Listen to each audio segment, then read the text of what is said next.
Thanks to all of you in the group that I named Law this past week 3 of our course. You all had some, I think, really great responses in both forums, and I just want to take a few minutes to respond to some of the questions that you raised, some really good questions in here, and highlight a really significant, I think, point of convergence among several of you. And I want to start with that. And that point of convergence is the nature of faith as an alternative to boasting or the wrong kind of clinging to power or hunger for dominance or control. That's really crucial. I think we started developing this understanding of faith from Habakkuk, if you remember, in the first week of the course. And Tradcool, you, I think, brought out how significant this is, especially when understood, as I think it should be, in a kind of socio-political sense, where faith is not a condition that some people have met that they can then use as a weapon by which to rule over, judge, dominate others in culture war, as I think you talk about, for example. Instead, it is a kind of reflection of God's generosity. And that doesn't mean that there's no critical edge to it, but it's not a critical edge that is hypocritical, or a critical edge that is obsessed with securing one's own status or one's community's position at the expense of others. And this is really crucial, I think, for understanding what Paul is teaching in Romans, because so often, by neglecting the way Paul develops this, we've quite easily allowed faith to become simply the kind of thing that he is arguing against, a sort of credential that can be a measured obedience and basis for boasting, ruling over others, etc. So Naran, you talked about whether or not there's a quality to this faith, whether it can be measured. I think that we're getting at its quality with what I've just been saying and what several of you have contributed, but you can see that as soon as we start to ask the question, can it be measured, we have to be cautious, because when faith becomes something that can be reduced to what is thought a standard measure, then it becomes something that Paul is opposing rather than something that he's advocating, because Paul does not think that faith constitutes a measure by which to judge others, by which to rule over others. And here, this is also related to something Tradco was talking about. And this is also related to something that Brian, you're getting at, also Kyung Gran. But the issue is that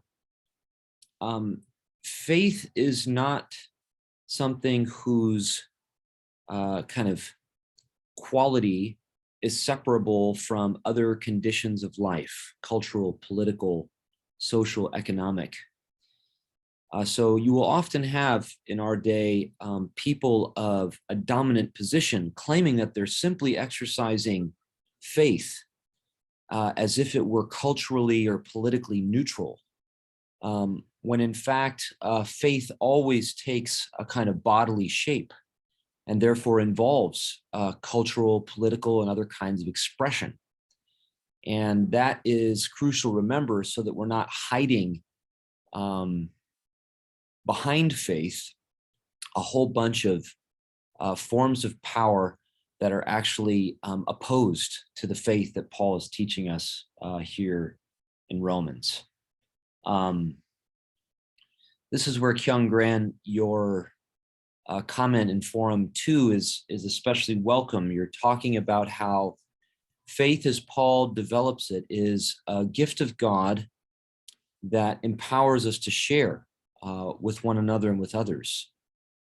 You might say it's God sharing with us, and then our extension of that sharing as we participate in God's gift of faith ourselves. So there's a dynamic of reflection of God's action in us, with us, for us, in the way that we treat one another and others, such that our faith is an extension of God's own faith toward us. That's really crucial, I think, for understanding what faith is all about. David, you, I thought, made a helpful comparison in this connection with some of the divisions that are present in our church communities today, and show us how the teaching of Romans is eminently relevant to some of the social struggles. We have all kinds of kind of hierarchies of power that are reflected in the church and the wider social fabric. And it's quite easy for church communities to kind of exploit the language of faith, the language of the gospel, as a means of maintaining and enforcing those inherited hierarchies of power. Forms of Christianity, for example, that are an engine for nationalism, especially white nationalism. And we want to be able to see here how, as Paul presents faith, it is something that undermines that kind of self-assertion and dominance, as opposed to being a tool of it.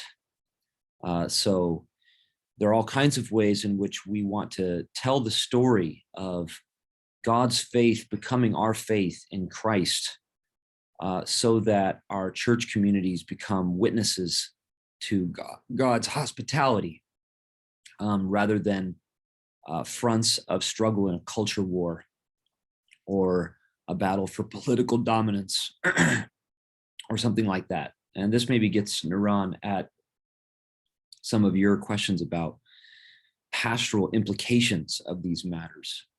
One thing I hope you've gotten from Romans 3 is that if we tell the story of Jesus's death, his shedding of blood for the forgiveness of sins, so that it doesn't rule out the kind of boasting and judgment and political dominance that Paul is teaching against, then we haven't told that gospel story of Jesus's death well.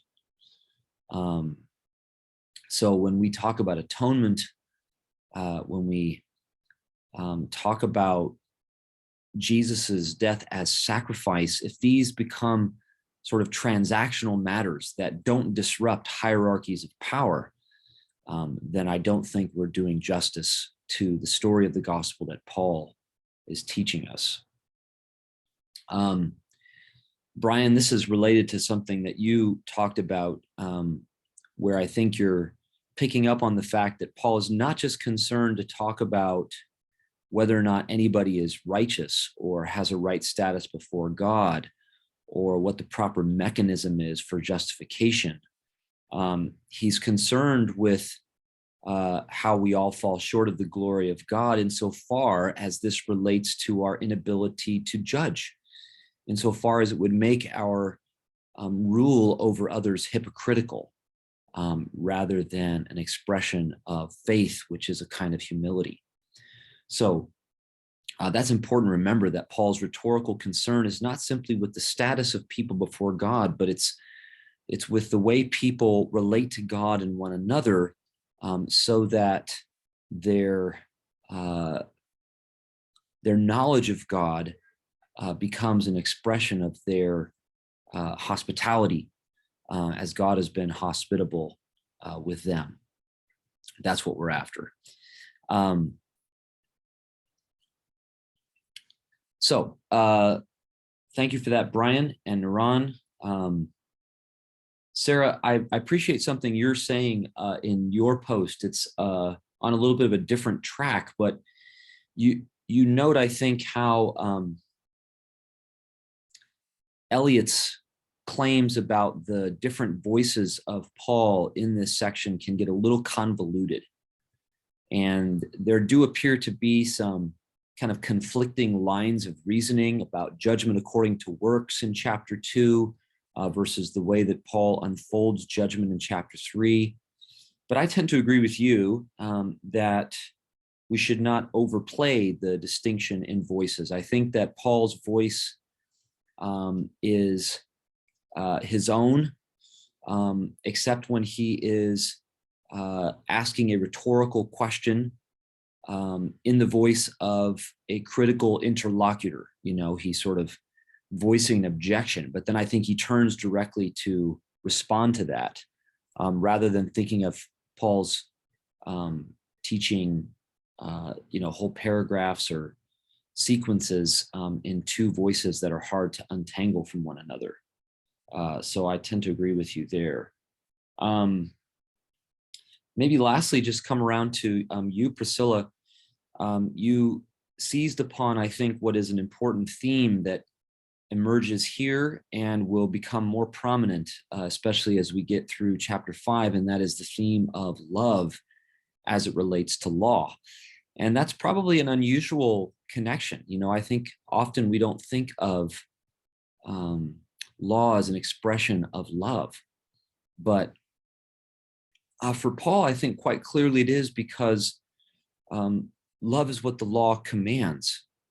And law is the expression of God's loving commitment to the people that God gives the law to, and through them to all the world for whom they act as a kind of priesthood, as they bear witness through the law.